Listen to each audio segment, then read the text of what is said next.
Hello, I'm Annette and welcome to Kitchen Garden Farmhouse. In this video, I'm going to be covering 5 seeds in one plant that you must sow in April. Let's get started.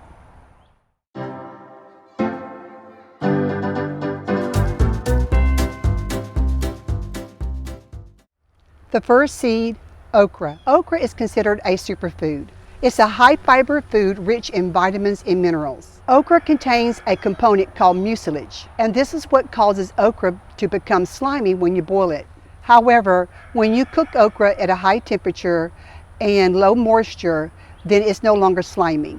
Okra is easy to grow, has beautiful flowers, and usually is planted in spring.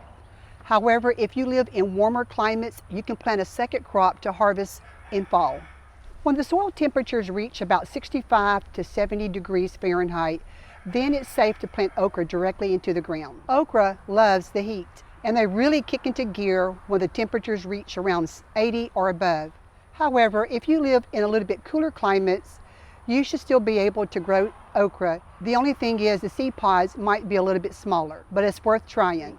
If you live in a region that has a shorter growing season, you can start okra seeds indoors 3 to 4 weeks before your last projected frost date.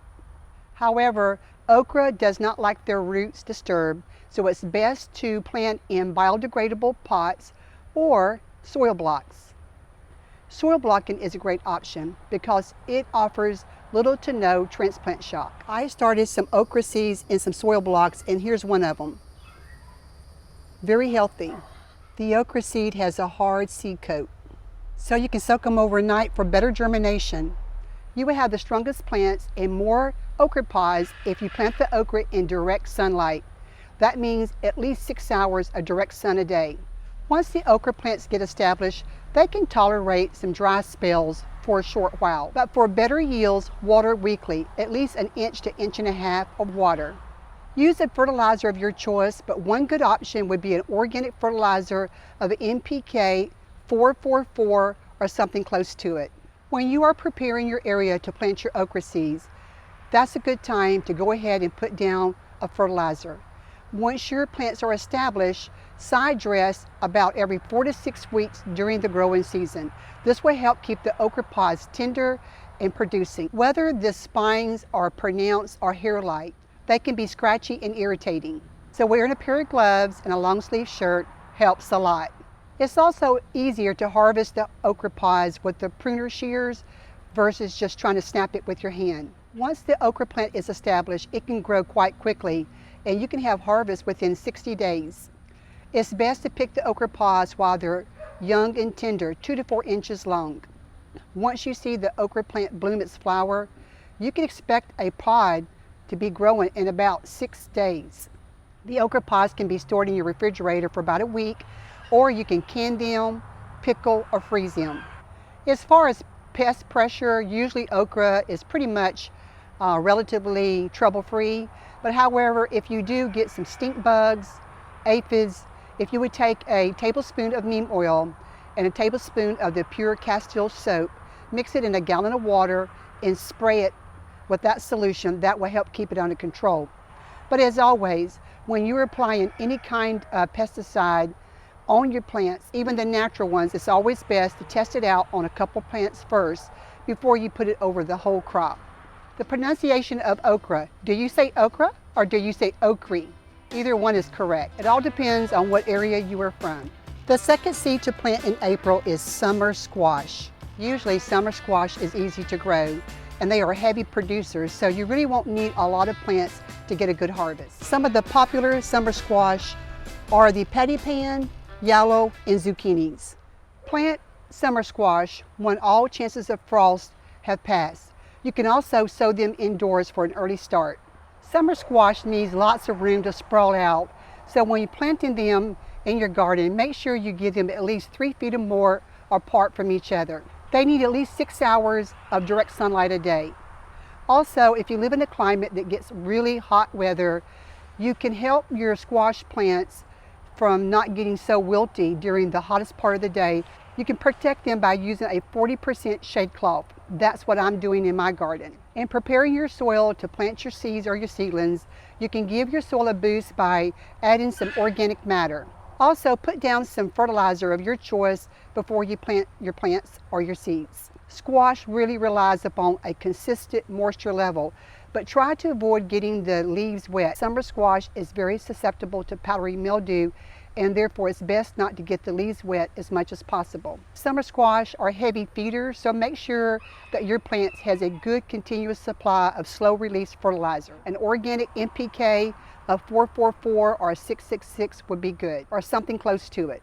If you're having problems with squash bugs or other insects, putting a row cover over your squash plants would help a lot. You would just need to remove the row cover when the flowers open up to allow pollination, or you actually can go hand pollinate your flowers yourself. Our third seed is sweet corn. Before we plant our corn seeds, we must prepare the soil. Select a location where the corn will get at least 8 to 10 hours of direct sunlight. It is best to plant your corn in a block because it's pollinated by the wind, and that would be better than a single 1 or 2 rows. If possible, doing a soil test would be great. That way you would know where you're at on the nutrient levels in growing your corn, because corn is a heavy feeder, especially nitrogen. And then you can apply fertilizer according to your soil test. But if you're not going to do a soil test or don't have time to do that, then just incorporate a really good organic fertilizer or fertilizer of your choice. A 10-10-10 or something close to it would be great. It is recommended to use somewhere between 2 to 3 pounds of fertilizer for every 100 square feet of garden space in planting your corn. Making sure that we fertilize and water our corn crop well on a consistent basis is very important in having a good harvest. To form good ears, we've got to have adequate amount of water throughout the growing season, especially when the ears begin to grow. It's a good idea to fertilize your corn with a side dressing about 3 times throughout the growing season. Also, you can come through and add a liquid fish emulsion fertilizer when you feel like it needs a little extra boost. A lot of gardeners have problems with worms getting into their corn. This is a common issue, but if you treat it early and throughout the growing season with an organic product called spinosad or a BT product, this will help you to keep the worms under control. Our third seed is southern peas, or also known as cowpea. Southern peas are divided into several groups. Black eyes, like your big boy varieties. Crowder peas, like your pink eye purple hulls. Cream peas, like your zippers. Now, southern peas are legumes, and they naturally fix their own nitrogen in the soil from the air.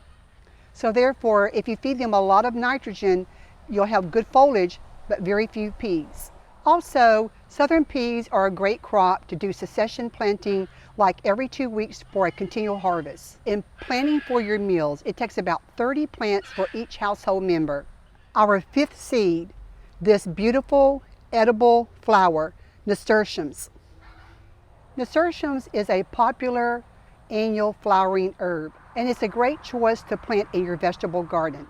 With its spicy leaves and flowers, it will give a nice kick to salads and other recipes. The whole plant is edible from the leaves to the flowers. The nasturtium flowers have been used as a garnish for many years. However, there are many other options and ways to use nasturtium flowers in recipes. You can make a nasturtium butter, a nasturtium jelly, and the list goes on and on. And the one plant is sweet potatoes. Sweet potatoes are absolutely packed full of nutrition, and you can eat the leaves as greens. In growing sweet potatoes, the first thing we have to do is to make our sweet potato slip. We do this by putting the potato in some soil, covering it up, give it some water, and let it begin to sprout to grow into vines. After the vines begin to grow, you can make clippings, and if they have enough roots, you can go ahead and plant them in the soil or put these in water to form even further roots. Sweet potatoes is a very low maintenance crop to grow, so as you're getting the soil prepared, go ahead and put down an all-purpose fertilizer, organic or one of your choice, and then maybe a little extra bone meal, because it is a root crop, and root crops likes a little bit more potassium and phosphorus over nitrogen. Just remember that sweet potatoes needs warmth to thrive. So make sure that the nighttime temperatures are over 50 degrees Fahrenheit and the daytime temperatures are at least 60 degrees or higher. In the northern states, you can grow sweet potatoes successfully by using greenhouses and low tunnels. So while the sweet potato slips are getting established to grow, they need a consistent, ample amount of water. If you have found value in this video, it's important that you subscribe and hit the like button, share, and leave a comment. Thank you, and I'll see you in the next video.